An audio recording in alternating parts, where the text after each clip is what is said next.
Class 8 Social. Now I am going to explain in the social history part. I have already explained the front two pages. I am explaining the secondary sources.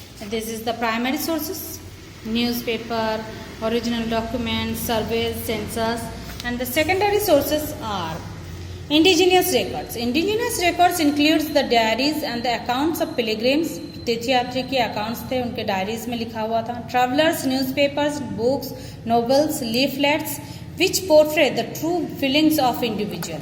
हर एक की अपनी अपनी feelings इसमें show करते थे. This records could be in English और regional language. कभी कभी ये इंग्लिश में लिखा हुआ मिलता था, कभी कभी किसी के अपनी रीजनल लैंग्वेज में, अपने भाषाओं में लिखा रहता था. कभी जैसे हम कश्मीर घूमने गए तो कश्मीर के लोग कश्मीर के अपने अपने भाषा में लिखते थे, कोई इंग्लिश में लिखते थे, इस टाइप से. Dadabhai Naoroji's poverty and un-British rule in India highlighted the exploitative nature of British.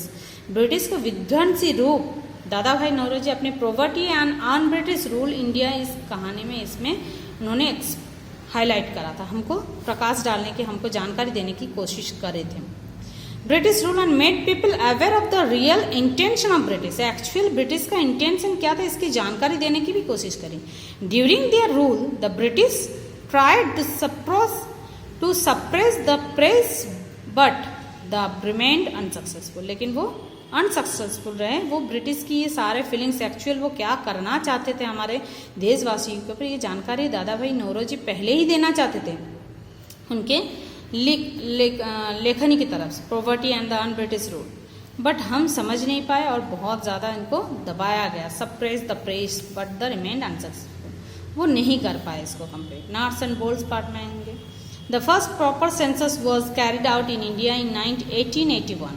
It had 3 volumes. 3 स्तरों में बनाया गया. First volume was general report. एक जनरल रिपोर्ट दी गई, कितने घरों में कितने लोक संख्या है इससे. Second volume had 33 tables of data के 33 टेबल बनाया गया, collected. And third volume had the tables of extracts from the presidency level reports. Presidency levels, Raj ऊपर सरकार की तरफ से रिपोर्ट बनाया गया. During the census aspects of class, caste, religion, occupations were also collected. यहाँ पे जब सेंसस की एस्पेक्ट्स कलेक्शन होता था, कनेक्शन सारी जानकारी हम लेते थे, इसमें कास्ट की भी जानकारी लिया गया, धर्म के भी जानकारी ली गई, ऑक्यूपेशन जीविका क्या करते थे इसकी भी जानकारी ली गई. नेक्स्ट हम आते हैं हमारे new inventions. The textile industry was the first to be mechanised. Machine use होने वाले सबसे पहला इंडस्ट्री था टेक्सटाइल इंडस्ट्री. सबसे पहले मशीन इन्हीं में इंट्रोड्यूस किया गया था.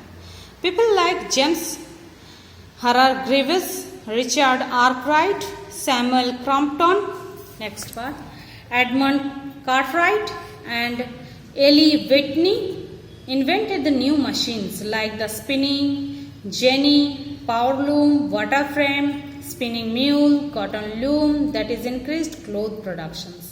इससे cloth productions बढ़ने लगे. The steam engines of the James Watt and George Stephenson helped in the movement of goods from one place to another. एक जगह से दूसरी जगह ले जाने में जेम्स वाट की स्टीम इंजन हमें बहुत कारगर बना.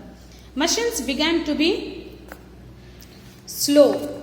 Slowly used for increased agricultural productions. अब धीरे धीरे मशीन कहाँ पे यूज होने लगे, एग्रीकल्चरल प्रोडक्शंस भी यूज करने लगे. ट्रैक्टर यूज करने लगे. पहले हाथों से खुदाई करके उनके जमीन खोदा जाता था, फिर बुआई होती थी. अब उसमें मशीन यूज होने लगे, ट्रैक्टर यूज करने लगे, जो हल चलाने लगे.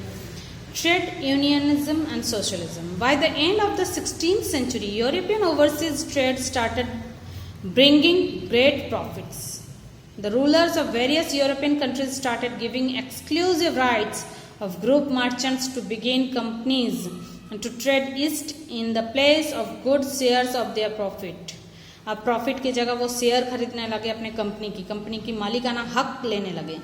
In this way, the English East India Company was set up in 1600. 1600 शताब्दी में ये इंग्लिश ईस्ट इंडिया कंपनी स्थापित हुआ. Then Dutch East India Company was set up in 1662. 1662 शताब्दी में. फिर फ्रेंच ईस्ट इंडिया कंपनी 1664 शताब्दी में. Okay, everybody. Next part will be explained next day. Thank you.